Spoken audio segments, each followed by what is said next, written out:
Hello बच्चों, welcome back to my channel. कैसे हैं आप सब लोग।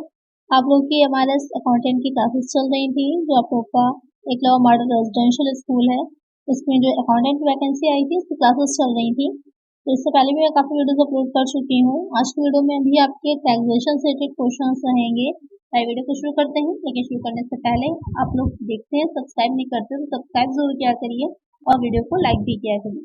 आइए शुरू करते हैं। फर्स्ट क्वेश्चन है, निम्नलिखित में से कौन सी आय कर मुक्त है। State which of the following allowance is exempted. Dearness allowance, city compensation allowance, foreign allowance, medical allowance. तो यहाँ पर जो आप सैलरी चैप्टर में पढ़ते हैं तो वहाँ पर तीन चीजें रहती हैं। एक तो बेसिक सैलरी हो जाती है, दूसरी हो जाते हैं कुछ आप लोग के अलाउंसेस होते हैं और कुछ आपके अनुलाभ हो जाते हैं। तो जो अलाउंसेस होते हैं उसमें से क्या होता है, तीन तरह के होते हैं। कुछ हो जाता है कि फुली पेड होते हैं, कुछ हो जाते हैं पार्टली हो जाते हैं और कुछ एग्जाम्प्ट होते हैं। तो यहाँ पर क्वेश्चन में कह रहा है कि इसमें से कौन से पूरीतः एग्जाम्प्ट है। तो जो डेयरनेस अलाउंस होता है, महंगाई भत्ता, वो तो पेड होता है। सिटी कंपनसेशन अलाउंस जैसे सीसीए बोलते हैं शॉर्ट में, वो भी पेड होता है। जो आपका फॉरेन अलाउंस होता है, वो जो अलाउंस होगा वो क्या हो जाता है, कर मुक्त होता है, एग्जाम्प्ट होता है। बाकी मेडिकल अलाउंस भी पेड होता है। मेडिकल अलाउंस भी क्या होता है, टैक्सेबल होता है। तो इसका आंसर क्या होगा, ऑप्शन सी। नेक्स्ट क्वेश्चन है, शिक्षा भत्ता कर मुक्त है। Education allowance is exempted for 1%, 4%, 2%, none of these. तो यहाँ पर शिक्षा भत्ता की बात की जा रही है। शिक्षा सुविधा भी होती है, तो ध्यान रखिएगा कि क्वेश्चन में यहाँ पर भत्ता पूछ रहा है, सुविधा नहीं पूछ रहा है। तो जो शिक्षा भत्ता होता है, एजुकेशन अलाउंस होता है, वो कितने तक कर मुक्त होता है, तो वो होता है सिर्फ 2 बच्चों के लिए, यानी 2% के लिए ही टैक्स फ्री होता है। तो एक आंसर होगा ऑप्शन सी। ऐसे तो पार्टली पेड होता है, पूरी तरह नहीं होता है, कुछ सीमा तक कर मुक्त होता है, उससे ज्यादा अगर होता है तो पेड हो जाता है।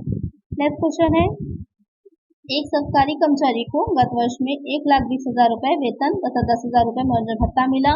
उसे मनोरंजन पर 6,000 रुपए व्यय किए, जिसे धारा 16 उपधारा 2 में कटौती मिलेगी। A government employ received salary ₹1,20,000 and entertainment allowance ₹10,000 during the previous year. He spent 6,000 on entertainment. He is entitled to deduction under section 16 subsection 2. यहाँ पर क्वेश्चन आपसे कह रहा है कि एक सरकारी कर्मचारी है, तो यहाँ पर ध्यान रखिएगा जो मनोरंजन भत्ता होता है, अगर प्राइवेट एम्प्लॉय है तो पूरा टैक्सेबल होगा, लेकिन अगर गवर्नमेंट एम्प्लॉय होता है तो वहां पर उसे कुछ कटौती दी जाती है, कुछ डिडक्शन दी जाती है। किस तरह से दी जाती है, तो क्वेश्चन में कह रहा है कि 1,20,000 वेतन है, सैलरी उसकी दे रखी है 1,30,000 की, और उसको जो मनोरंजन भत्ता मिला है 10,000 का मिला है, और जो 6,000 रुपये उसने एक्चुअल में व्यय किए हैं, उसको हमें सॉल्व करना होगा। तो यहाँ पर आपको सॉल्व करने में पता होगा कि 3 पॉइंट बनते हैं। इसमें जो पहला पॉइंट बनता है वो हो जाता है एक्चुअल एंटरटेनमेंट अलाउंस रिसीव, कितना उसे रिसीव हुआ था, 10,000 का। सेकंड पॉइंट बनता है 20% ऑफ सैलरी, तो सैलरी कितनी दे रखी है, 1,20,000 की, तो यहाँ पर जो सैलरी होगी उसका 20% निकाल लीजिए। 1,20,000 का 20% कितना आ जाएगा, 24,000 आ जाएगा। थर्ड पॉइंट हो जाएगा मैक्सिमम लिमिट, जो कि कितनी है, 5,000 की है। तो यहाँ पर जो सबसे कम होता है वो टैक्स फ्री पार्ट हो जाएगा। सबसे कम कौन सा हो जाएगा, जो आप लोग को मैक्सिमम लिमिट है 5,000 की, वो सबसे कम हो जाएगा और वही क्या हो जाता है, हमारा टैक्स फ्री पार्ट हो जाता है। तो यहाँ पर करेक्ट आंसर हमारा क्या हो जाएगा, ऑप्शन सी। समझ में आ गया होगा आपको किस तरह से निकालना है, जो तीनों पॉइंट में सबसे कम होगा वो टैक्स फ्री पार्ट हो जाएगा। नेक्स्ट क्वेश्चन पे चलते, यहाँ पर क्योंकि पूछा था आपसे कि कर मुक्त भाग कौन सा है, टैक्स फ्री पार्ट कौन सा। अगर क्वेश्चन आपसे टैक्स फ्री की बजाय ये देखा कटौती कितने की मिलेगी, इसके बजाय ये दे रखा होता कि कितना टैक्सेबल होगा, तो जो उसे एक्चुअल में उसे रिसीव हुआ था उसमें से हम जो मिनिमम हमारा जो निकल के आया था, यानी टैक्स फ्री पार्ट निकल के आया था, उसको हम लेस कर देंगे, तो वहां पर जो आता आंसर हमारा वो करेक्ट आंसर होगा। नेक्स्ट क्वेश्चन पे चलते हैं, निम्नलिखित में से कौन सा भत्ता आयकर से पूर्णतः कर मुक्त है। Which of the following allowance is totally exempt from the income tax. Dearness allowance, thousand allowance, foreign allowance, none of these. तो यहाँ पर डेयरनेस अलाउंस भी होगा, थाउजेंड भी होगा। जो फॉरेन अलाउंस होता है, पहले क्वेश्चन नहीं बताया था मैंने कि वो ही क्या हो जाएगा, पूरी तरह एग्जेम्प्ट होता है, आयकर से मुक्त होगा। एक आंसर होगा ऑप्शन सी। नेक्स्ट क्वेश्चन है, एक सरकारी कर्मचारी को प्राप्त मनोरंजन भत्ते की कटौती की अधिकतम रकम है। The maximum amount for deduction as entertainment allowance to government employ is 5,000, 10,500, 1/5 of salary, not at all. तो यहाँ पे जो क्वेश्चन पूछ रहा है कि जो मनोरंजन भत्ते की होती है कटौती, उसकी अधिकतम सीमा कितनी होगी।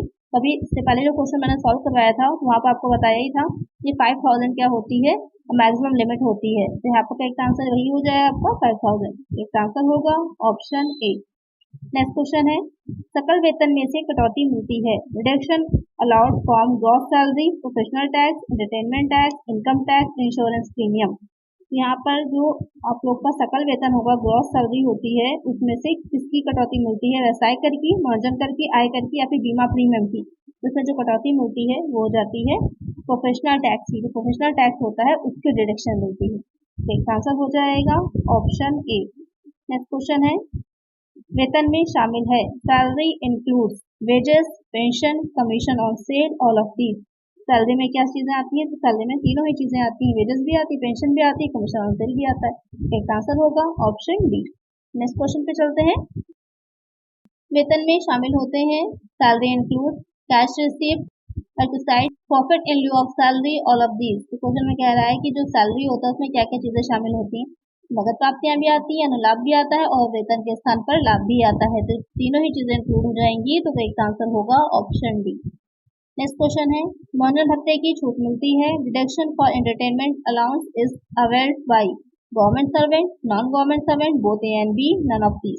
तो अभी पहले ही मैंने आप लोग को बताया था कि जो एंटरटेनमेंट अलाउंस होता है तो वहां पर जो भी एक्सप्लेनेशन मैं देती हूँ उसको ध्यान से सुना करिए। कभी कभी उसमें भी कई क्वेश्चंस के आंसर होते हैं। तो जैसे पहला मैंने क्वेश्चन आप लोग को जो सॉल्व करवाया था अमेरिकन, उसमें आप लोग के आगे के 2 क्वेश्चंस के आंसर थे। तो यहाँ पर जो मनोरंजन भत्ता होता है उसकी जो छूट मिलती है वो गवर्नमेंट एम्प्लॉय को मिलती है। तो इसका आंसर हो जाएगा ऑप्शन ए। नेक्स्ट क्वेश्चन है, मान्यता प्राप्त प्रोविडेंट फंड खाते में जमा ब्याज कर मुक्त है। Interest credited in recognised provident fund account is exempt up to 8%, 9%, 9.5%, 10%।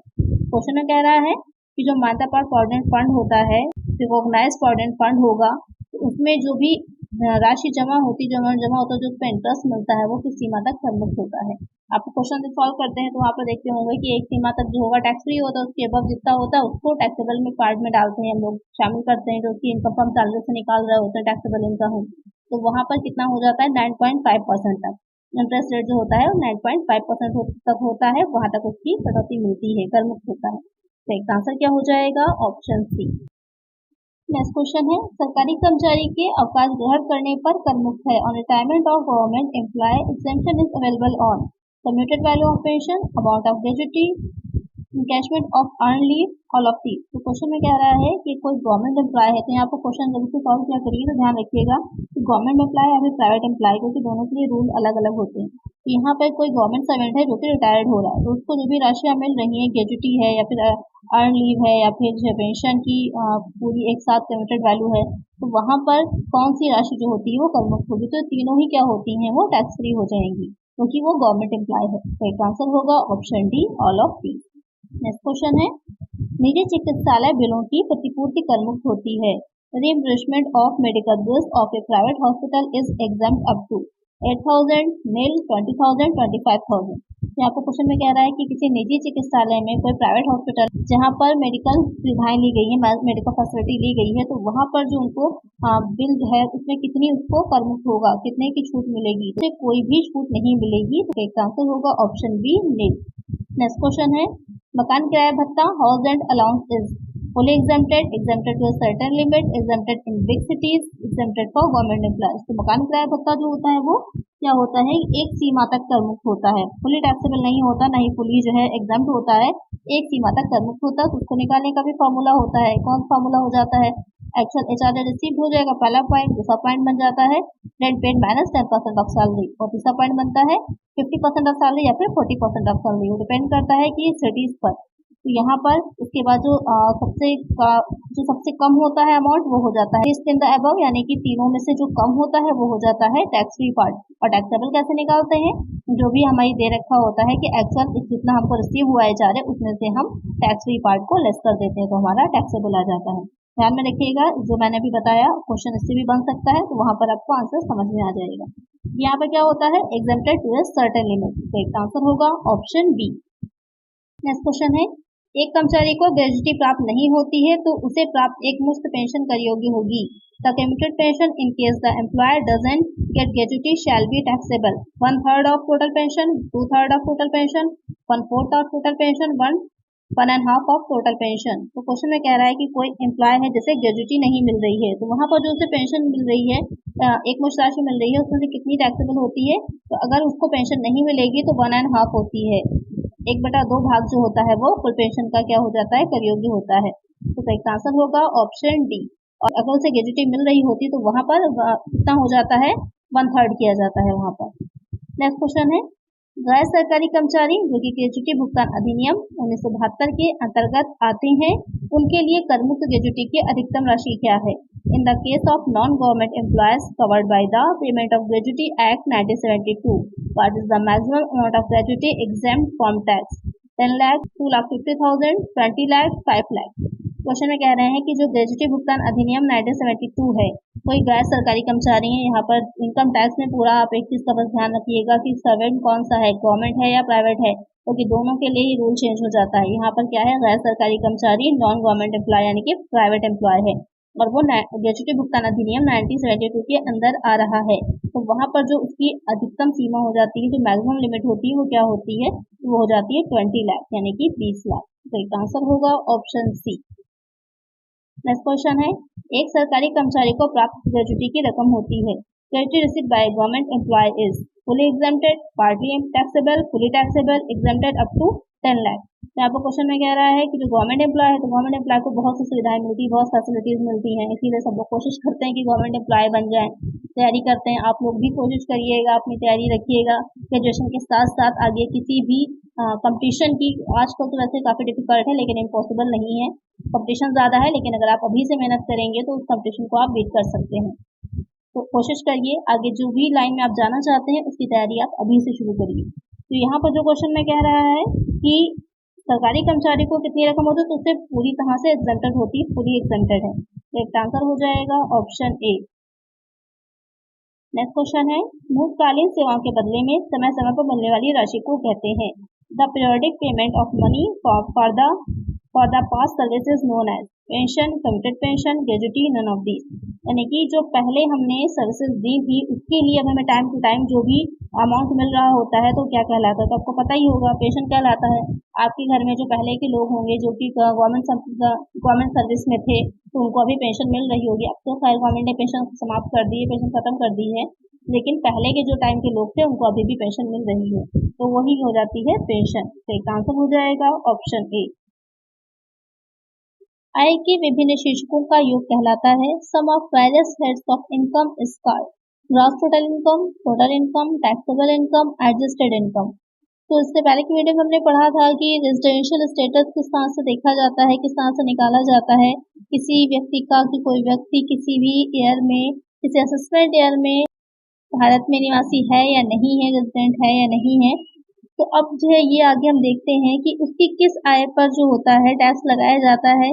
तो यहाँ पर आपको पता है कि 5 हेड होते हैं आय के। Income from salary, income from house property, capital gain हो जाता है, प्रॉफिट या profit from business and profession हो जाता है, और साथ में इनकम फ्रॉम अदर सोर्सेज हो जाता है। तो इन पांचों हेड से जो इनकम कैलकुलेट की जाती है तो वो आपकी क्या कहलाती है, ग्रॉस टोटल इनकम कहलाती है, सकल कुल आय कहलाती है। तो क्वेश्चन में कह रहा था कि आय के विभिन्न शीर्षकों का योग क्या कहलाता है, वो हो जाता है ग्रॉस टोटल इनकम सकल कुल आय। तो एक आंसर हो जाएगा ऑप्शन ए। जब उस में से हम अपनी जो 80C से 80U तक की जो डिडक्शन मिलती है, कटौतियां मिलती हैं, उसको लेस कर देते हैं, घटा देते हैं, तब हमारी जो इनकम निकल के आती है वो हो जाती है हमारी टोटल इनकम, और उसी टोटल इनकम पर कर लगाया जाता है, टैक्स दिया जाता है। जो आपकी ग्रॉस टोटल इनकम होती है उस पर नहीं दिया जाता, बल्कि जो टोटल इनकम होती है उस पर ही टैक्स लगाया जाता है। यहाँ पर क्वेश्चन में क्योंकि सिर्फ इतना पूछा था कि पांचों शीर्षकों से, पांचों हेड्स से जो कैलकुलेट करके इनकम आती वो कौन सी होगी, वो हो जाती है सकल कुल आय, ग्रॉस टोटल इनकम। एक आंसर हो जाएगा ऑप्शन ए। नेक्स्ट क्वेश्चन है, किस आय में से धारा 80C की कटौती नहीं मिलती, out of which income deduction under section 80C is not allowed? Income from salary, income from house property, income from business, long term capital gain. Question में कह रहा है जो 80C की डिडक्शन होती है इसमें से किस में वो नहीं मिलती, किस हेड में वो नहीं मिलती? तो इनकम फ्रॉम सैलरी में भी मिलती है, हाउस प्रॉपर्टी में भी मिलती है, और इनकम फ्रॉम बिजनेस में भी मिलती है। वो आपकी LTCG में नहीं मिलती, लॉन्ग टर्म कैपिटल गेन में नहीं मिलती। तो करेक्ट आंसर होगा हमारा ऑप्शन डी। नेक्स्ट क्वेश्चन है, आयकर अधिनियम में आय के शीर्षक है number of heads and income tax act are 3, 4, 5, 6। तो अभी मैंने आपको बता ही दिया 5 हेड होते हैं, तो यहाँ पर करेक्ट आंसर हो जाएगा हमारा ऑप्शन सी। नेक्स्ट क्वेश्चन है, किस आय में से धारा 80G की कटौती नहीं मिलती, out of which income deduction under section 80G is not allowed. Income from salary, income from house property, short-term capital gain under section 111A, income from other sources. तो क्वेश्चन में कह रहा है कि किस तरह की इनकम जो होगी इसमें एटीजी की कटौती नहीं मिलती। तो पहले हम बात कर लेते हैं एटीजी पर कि एटीजी है किससे रिलेटेड। तो जो आपके दान दिए जाते हैं उससे रिलेटेड हो जाती है, जो चैरिटी डोनेशन दी जाती है उससे रिलेटेड हो जाती है हमारी एटीजी। तो एटीजी के डिडक्शन किससे नहीं मिलती, इसमें कटौती नहीं दी जाती है, तो वो हो जाएगा आपका जो अल्पकालीन पूंजीगत लाभ होते हैं, शॉर्ट टर्म कैपिटल गेन होते हैं, उसमें नहीं दिया जाता। बाकी इन तीनों ही हेड्स में एटीजी की कटौती दी जाती है। तो इसका आंसर होगा हमारा ऑप्शन सी। नेक्स्ट क्वेश्चन है, यदि कुल आय यहाँ पर आपकी इनकम एक दे रखी है 4,20,194.50 है तो पूर्णांकित आय होगी। Total income is 4,20,194.50। The rounded off income shall be. यहाँ पर आपको ये बताया है क्योंकि जो टैक्स लगता है, अभी मैंने आपको बताया था कि जो ग्रॉस टोटल इनकम हम पांचों हेड से कैलकुलेट करके निकालते हैं, टोटल किया, ग्रॉस टोटल इनकम आ गई, उसमें से हमने एटीसी से एटीयू तक की डिडक्शन दे दी। अब जो हमारी बची वो टोटल इनकम हो गई।